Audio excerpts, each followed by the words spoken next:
2025 has been another great year for cinema. But more importantly, it's also been a banner year for filmmakers letting their freak flag fly loudly and proudly. A well-crafted drama is one thing, but what about a movie that shows us something totally unhinged we've never seen before? There's a fine line between inspired cinematic insanity and doing something unmotivated for pure shock value, as this list will surely be a testament to. For better or worse, these movie scenes are the ones from the past year, which, above all else, had us wondering quite what the filmmakers involved were smoking when they cooked them up. I'm Ellie for Whatculture, and these are the most WTF movie scenes of 2025. Starting with The Snowman, The Naked Gun. Let's kick things off with what's quite possibly the single funniest scene of the entire year. In the surprisingly great reboot of The Naked Gun, there's an especially deranged sequence where Frank and Beth spend a romantic weekend away in a remote cottage. The montage, set to Starship's Nothing's Gonna Stop Us Now. Among other things, the loved-up duo build a snowman, and things take a bizarre turn when they use an incantation book to bring said snowman to life, after which they have a threesome with it. However, Frank and Beth eventually reject the snowman once they've had their fun, prompting him to turn murderously evil,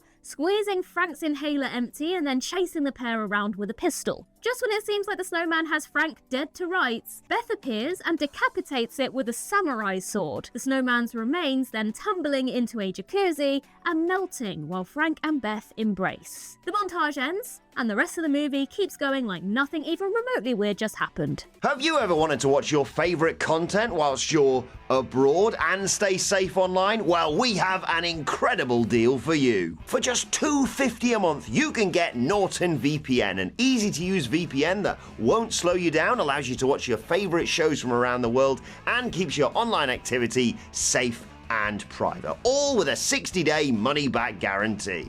Just scan the QR code on screen right now or use the link in the description to get Norton VPN for just $2.50 a month. Now, back to the video.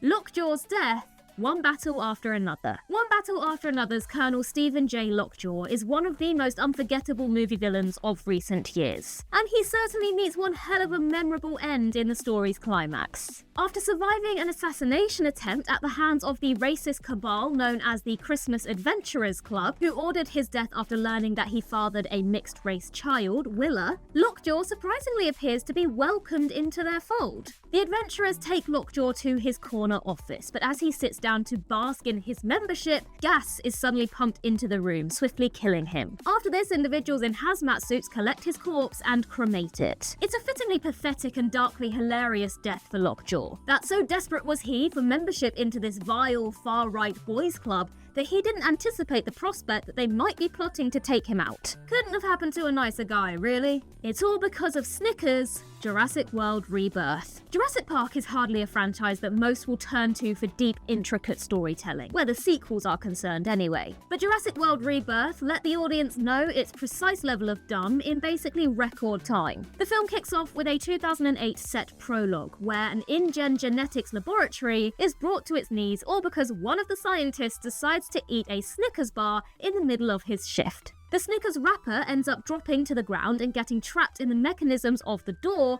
containing the all-powerful hybrid dinosaur known as Distortus Rex, in turn allowing it to breach containment and kill the nearby scientists, setting the rest of the movie's events in motion. Even ignoring the egregious product placement of it all, it's just a thunderously dopey way to start a movie that the filmmakers presumably wanted us to buy into the stakes of. Stupid scientists aren't exactly a new phenomenon in sci-fi blockbusters, but rarely have they been depicted with quite this level of casual idiocy. The mind boggles. The floating gun, weapons. Though Zach Cregger's weapons climaxes with the utterly WTF moment that is Witch Gladys being ripped apart by 17 feral children, it's still not quite as bizarre as that early dream sequence. One night, Archer has a dream where his missing son Matthew runs away and into a house. As Archer observes the building from the outside, a huge assault rifle can be seen floating in the sky with 217, the time the kids all left their homes, emblazoned on the side of the weapon. It's a moment that's puzzled just about everyone since the film came out. And though Kreger has been asked extensively about it in interviews, he's largely shied away from explaining it. Some have naturally read it as a nod towards the school shooting epidemic in the United States, or visual foreshadowing of the missing children being weaponized at the end of the story. Well, whatever you take away from it, it's certainly an evocative and unforgettable image nonetheless. That non-ending, A House of Dynamite. Catherine Bigelow's taut new thriller A House of Dynamite served up one of the most polarising endings of the year, one which left large groups of the audience saying, "God effing damn it," and perhaps even feeling like they'd wasted 112 minutes of their time watching it. The film follows various agents of the US government as they race to intercept a nuke fired at Chicago from an unknown source. And though the first act is a masterclass of tripwire tension, it ends by cutting to black before the missile reaches its final destination. The next two acts show the scenario unfold from other perspectives,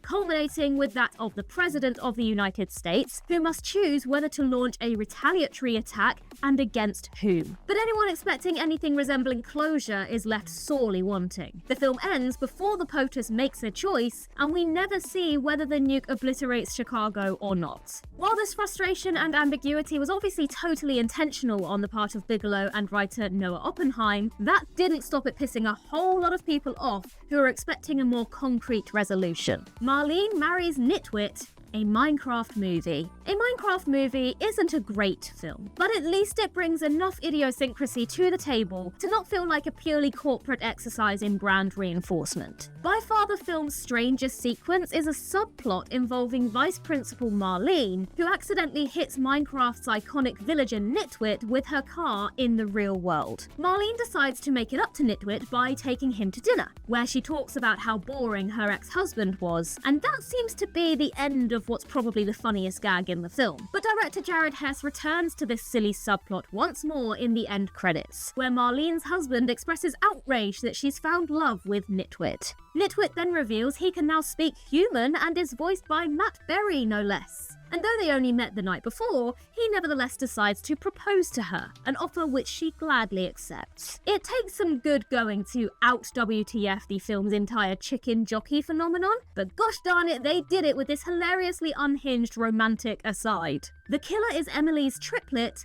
Another Simple Favor. A Simple Favor was a fun mystery thriller with a deeply amusing twist, that Emily didn't actually die. Rather, Emily was one of 3 identical triplets, and while one died in the womb, Emily murdered the other, Faith, in order to stage her own demise. This feels like one of those plot twists you can only ever get away with once in a franchise, right? Well, not so, at least according to Paul Feig. In the recent sequel, Another Simple Favor, it's revealed that the shadowy killer is actually the other triplet, Charity, whose stillbirth was faked and has been raised in secret ever since. It's so thunderously dumb that it almost comes all the way back around and works, but not quite. Plus, Feig insists on playing out an icky subplot in which Charity sexually assaults her own sister, and naturally seeing Blake Lively perform both parts with the help of some digital trickery is just deeply strange. The tank flip, Sisu Road to Revenge. Sisu Road to Revenge is nothing if not a sequel that ratchets up the insanity to 11, taking the heightened action of the original and infusing it with a decidedly cartoonish,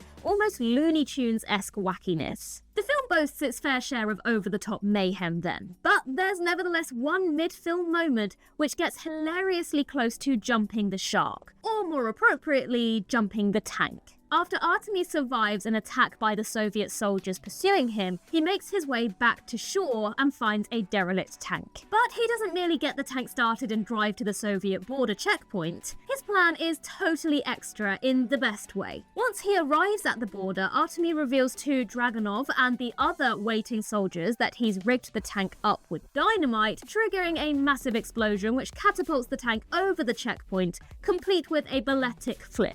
It's completely absurd from a physics perspective, and only scarcely makes sense from Artemis' point of view considering how gravely it injures him. But you know what? Realism is overrated. If you weren't cackling with demented glee at this, you were watching the wrong movie. Everyone dies, Bugonia. Even if you've seen Save the Green Planet, the film on which Yorgos Lanthimos' black comedy Bugonia is based, you probably didn't expect the film to end quite like that. The story ends with conspiracy theorist Teddy being blown up by his own bomb vest, after which it's revealed that Michelle is indeed an alien empress just as Teddy believed. Michelle returns to her spaceship and consults with her fellow Andromedans, who conclude that their attempts to nurture humanity, which they created, have failed. Michelle then walks over to a model of a flat Earth and pops a bubble, at which point Lanthimos cuts to a lengthy montage of the entire human race having been killed instantaneously. The montage, set to Marlene Dietrich's Where Have All the Flowers Gone, consists of eerie, static shots of humanity suddenly ended while doing the most ordinary of things.